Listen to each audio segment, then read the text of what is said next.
You are the one they call.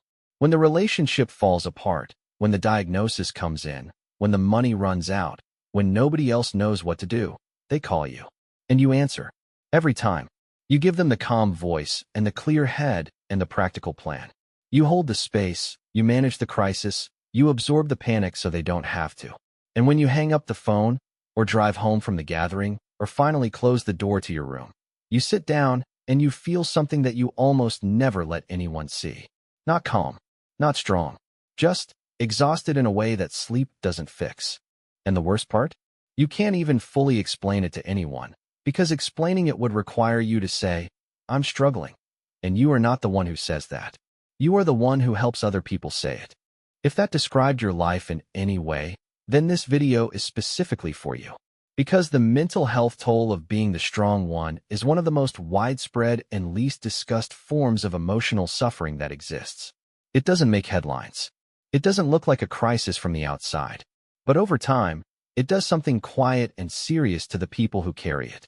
And today we are going to name exactly what that is, and more importantly, talk about what you can do about it. So let's start at the beginning. How does someone become the strong one? Because nobody applies for the role. Nobody sits down at 18 and decides, "I will be the person everyone leans on for the rest of my life." It develops, gradually, often in childhood. Maybe you were the eldest, or the most emotionally mature, or the child who instinctively read the room and understood that someone needed to stay steady. Maybe there was a parent who struggled, and you learned early that your emotional needs were best kept quiet because there was already enough going on. Maybe you were just naturally empathetic. You felt things deeply and you were good at helping others feel better. And people noticed and kept coming back. And over time the role became your identity before you even had the chance to choose it. And here's what's important to understand. In the beginning, it often genuinely feels good. Being needed feels like being valued. Being the one people turn to in a crisis feels like evidence that you matter, that you're capable, that you're someone people trust. And those feelings are real.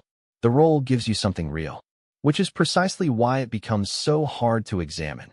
Because examining it means risking the loss of something that, for a long time, told you who you were. But here's what's happening underneath the surface, and this is where the psychology gets important. Being the strong one is a form of constant emotional labor. The term coined by sociologist Arlie Hochschild to describe the work of managing your own emotions in order to manage the emotional experience of others. And emotional labor, like any other form of labor, costs energy. The difference is that most of us are never taught to count it as work. It's invisible. It doesn't show up on a timesheet. And because it's invisible, the people receiving it often don't realize they're consuming it. And the person providing it often doesn't give themselves permission to acknowledge how much it's costing them. Over time, this creates a very specific kind of depletion. Psychologists call it caregiver fatigue or compassion fatigue, a state of chronic emotional exhaustion that develops from sustained provision of support without adequate replenishment. And the insidious thing about caregiver fatigue is that it doesn't always feel like sadness. It often feels like numbness. Like going through the motions of caring without feeling any of it. Like arriving at someone's crisis and noticing, with a quiet horror you'd never say out loud, that you don't have anything left to give, and feeling guilty about that instead of recognizing it as the completely reasonable consequence of having given everything for so long. Does that description land somewhere? Because if it does, I want you to hear me clearly. That numbness is not a character flaw. It is not evidence that you're selfish or cold, or that you've become a bad person. It is your system communicating, in the only language an overloaded system has, that it has reached capacity. That is not a moral failure. That is a physiological reality. Let me show you what this looks like in actual life, because it shows up in ways that are so familiar they can become almost invisible. It's being the one in the family WhatsApp group who coordinates everything. The appointments, the logistics, the mediation when two family members aren't speaking. It's being the friend who is everyone's therapist, the one they unload on, the one who gives the good advice, the one whose own life struggles somehow never quite make it into the conversation. It's being the person who holds it together at the funeral so your parent doesn't have to, who de-escalates the family argument at Christmas so the holiday isn't ruined, who fields the 11 p.m. panic text from the friend who needs reassurance, and who then lies awake for an hour afterward unable to turn their own brain off. And all of this happens alongside a life that still has its own demands, its own pressures, its own quiet struggles that go largely unwitnessed because the people who might witness them are too busy being supported by you to notice that you might need something too. Now here's the part that tends to hit people hardest. Over time, being the strong one doesn't just deplete you emotionally. It can do something more fundamental than that. It can erode your sense of who you are outside the role. When your primary identity in every relationship is the stable one, the capable one, the one who handles it, you can reach a point where you no longer know how to be known in any other way. You don't know how to call someone and say, "I'm not okay," because you have genuinely never done it. You don't know how to ask for help without immediately following it up with reassurance that you're fine. Really, you just needed a second. You don't know how to be vulnerable with the people who love you because vulnerability was never your assigned role in those relationships. And some part of you fears that if you step out of the role, you'll lose the relationships. That fear is worth naming because it is one of the most common and least discussed reasons that strong ones stay in the role long past the point where it's sustainable. Not because they don't need support, but because they're not sure they're allowed to need it. Not sure the people in their life have the capacity to provide it. Not sure, if they're honest, that their relationships are strong enough to hold a version of them that occasionally falls apart. And if that's where you are, I want to say something directly to you. That belief, that you have to stay strong to stay loved, is almost certainly not an accurate reflection of reality. It is a story your nervous system wrote a long time ago, in a context where it may have been at least partially true, and has been running on autopilot ever since. The people who genuinely love you are capable of more than you've given them the chance to demonstrate. Not all of them, maybe not most of them, but some of them. And you won't know which ones until you let them try. So what do you actually do?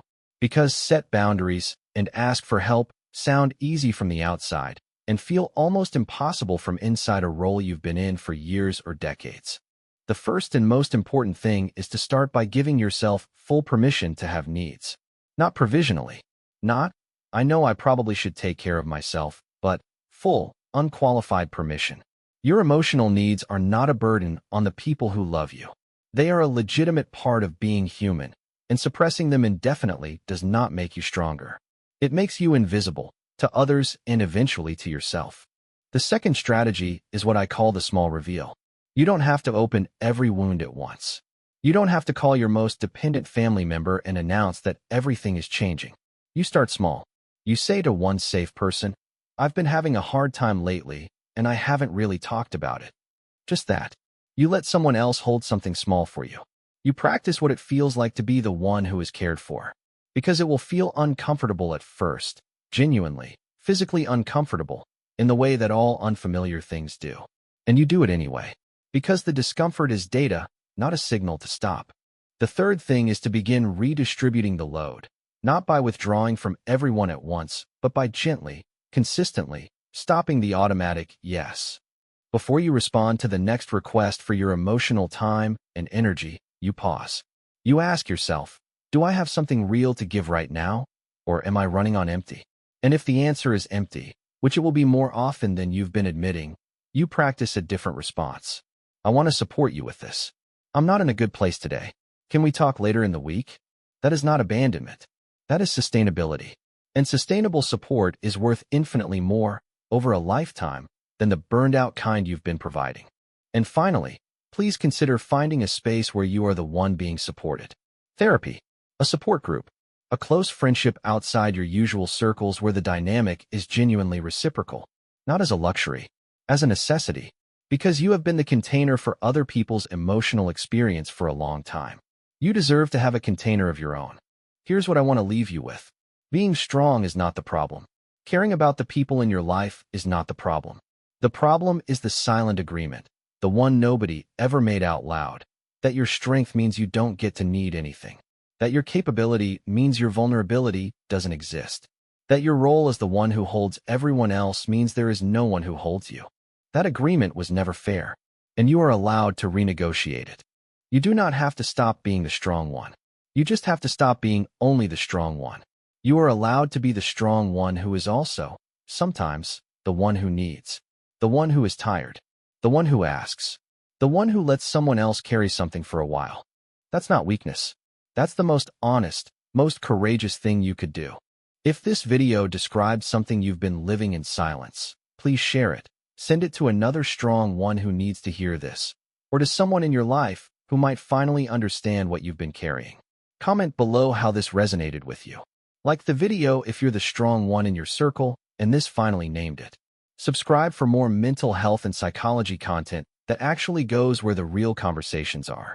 And next time, we're talking about something that sits right at the heart of this. The psychology of why we find it so hard to receive help even when we desperately need it, and what's really happening when support makes us uncomfortable. I'll see you there.